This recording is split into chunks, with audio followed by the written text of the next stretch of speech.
Good morning everyone. Today I'll be explaining about the Bresenham Line drawing algorithm. Also I'll be using two threads, first from the start point to the middle point of the line and the second from the middle point to the end point.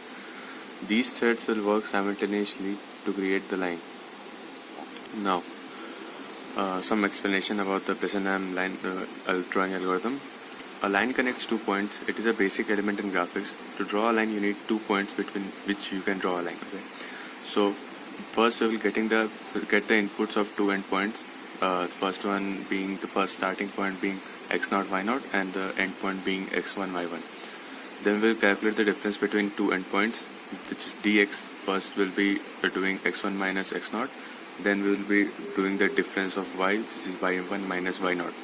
Also 2dy and 2dy minus 2dx will be calculated. And then we will set the first value of decision parameter as p0 equal to 2dy minus dx. Now the decision parameter decides whether how we have to react forward in the algorithm. In step 3, we have at each xk along the line, starting at k equal to 0, we have to perform a test where if the decision parameter is less than 0, then the next point which needs to be plotted is x gets incremented by 1 and y remains the same. And pk plus 1 equal to pk plus 2dy. Otherwise, if pk is not less than 0, then pk plus 1 equals to pk plus 2dy minus 2dx.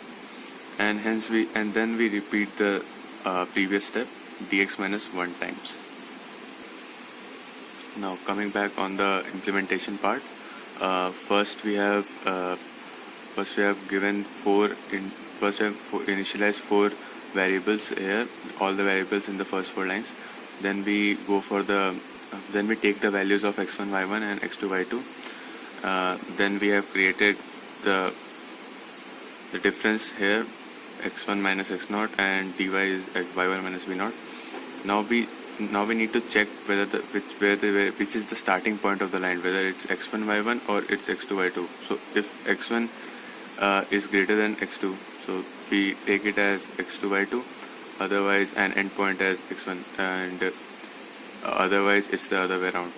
Now we use the put pixel function of the graphics library to create the line given, and then for calculating the midpoint we use x1 by x2 by 2, the simple thing. Then the two threads are created. I have given a thread. I have given a structure to pass the elements to the thread. The four elements which you need to pass to the thread. The first one being the first point, and then the second one being the end point. So in the first thread, which goes from the starting point to the middle point, the first is x and then second is the middle point, and the same other way around, it is middle point being the first point and the end point being the second point. Now pthread create function is used to create the two threads, and pthread join function is used to start the thread working of the thread. We have also created a drawing function. Now in this function, all the data that is getting from the pthread function are being stored in x, x2, y, and p. Also, while x is less than x2, we increment the x and we check the decision parameter if it is less than 0. If it is less than 0, then we increment the decision parameter by 2 into dy value. Otherwise, we increment the y parameter, and the decision parameter also gets increased by 2 into dy minus dx. And finally, we use the put pixel function of the graphics library to create the line. And yeah, this is the thing here. Thank you.